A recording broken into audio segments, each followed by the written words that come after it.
Hello everyone. This video is about negative messages. So in this video, we'll talk about what negative messages are, why do we need to write the negative messages, and what are different patterns or different methods through which we can write the negative messages. Let's start the video. So what is a negative message? Basically, it's a message that conveys an unpleasant piece of information that probably will disappoint, upset, or even anger the reader.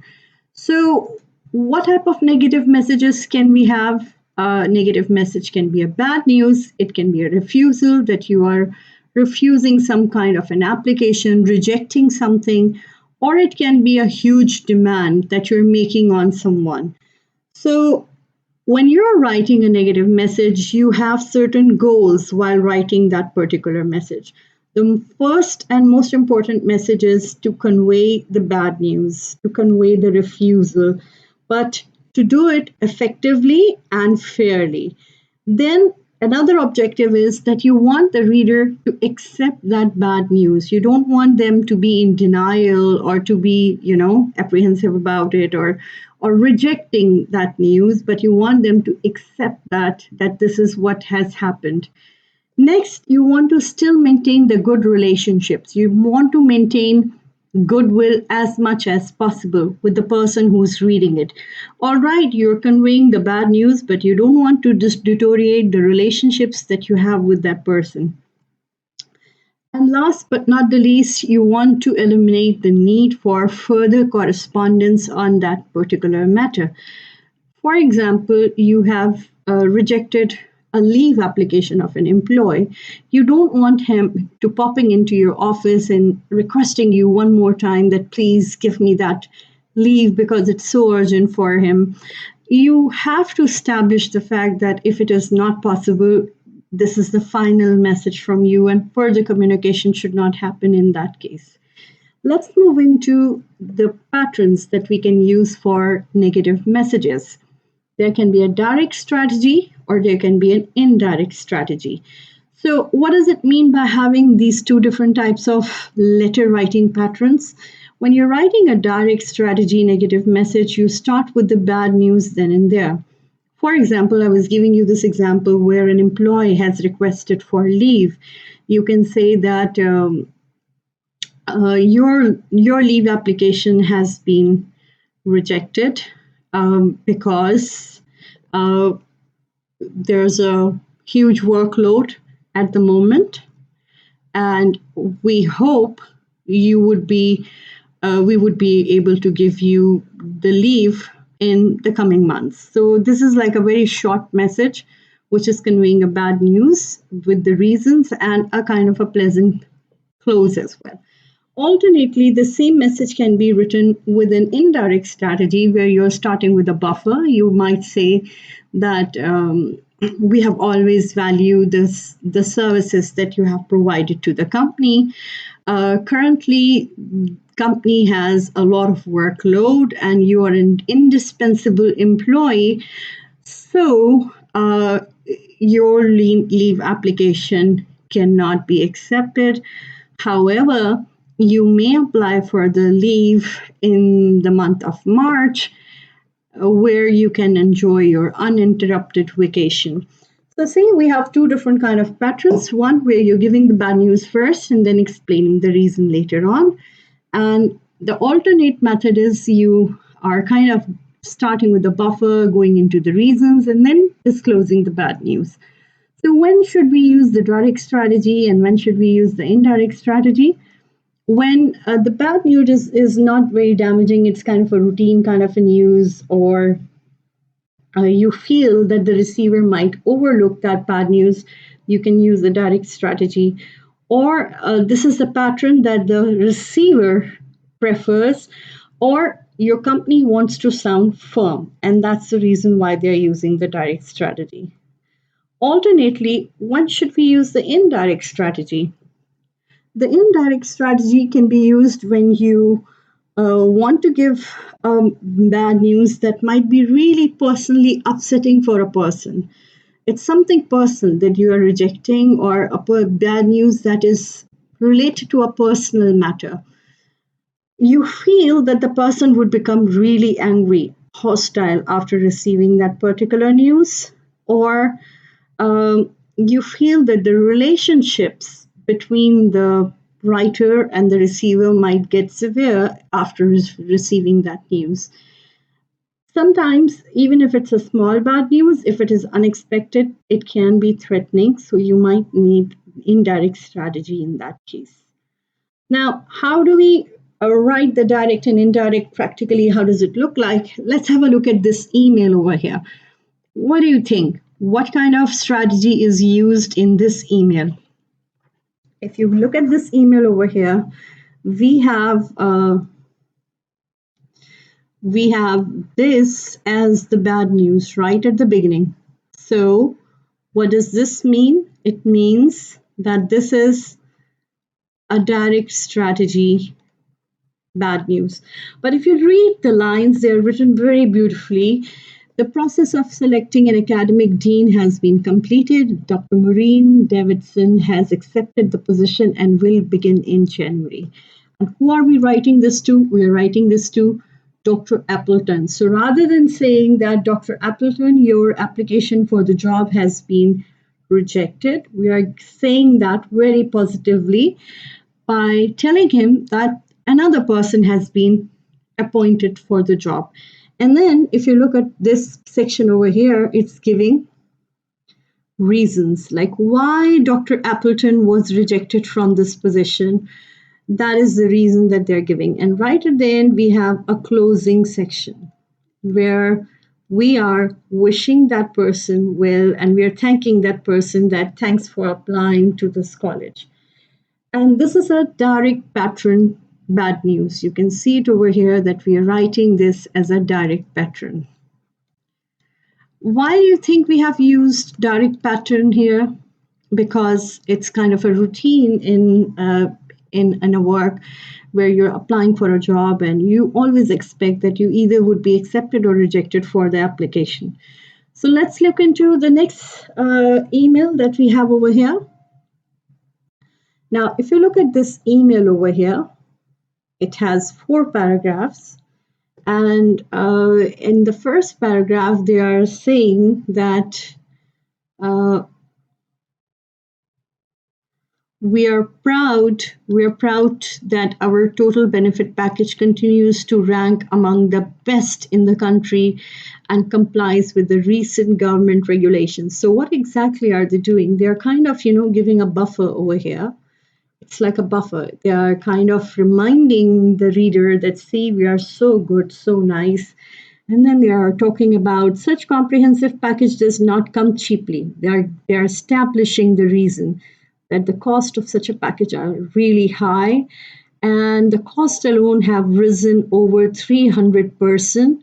And we are told that several factors, fuel cost, spiral, aging population, and all of these have increased. So, they are what are they doing over here? They are giving reasons.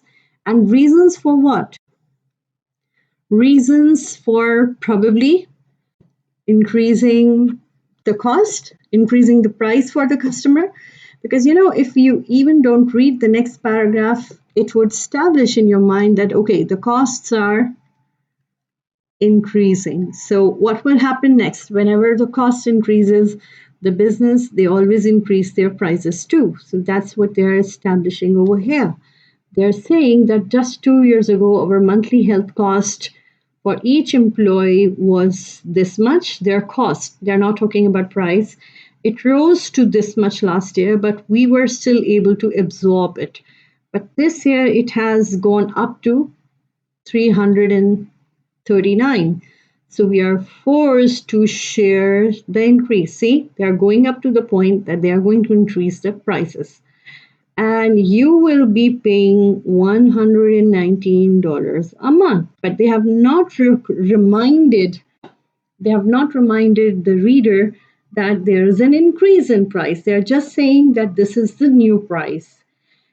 The enclosed rate schedule describes the cost for the family independence. Okay, Fairchild continues to pay a major portion of your healthcare program, $520 each month. We think it's a wise investment.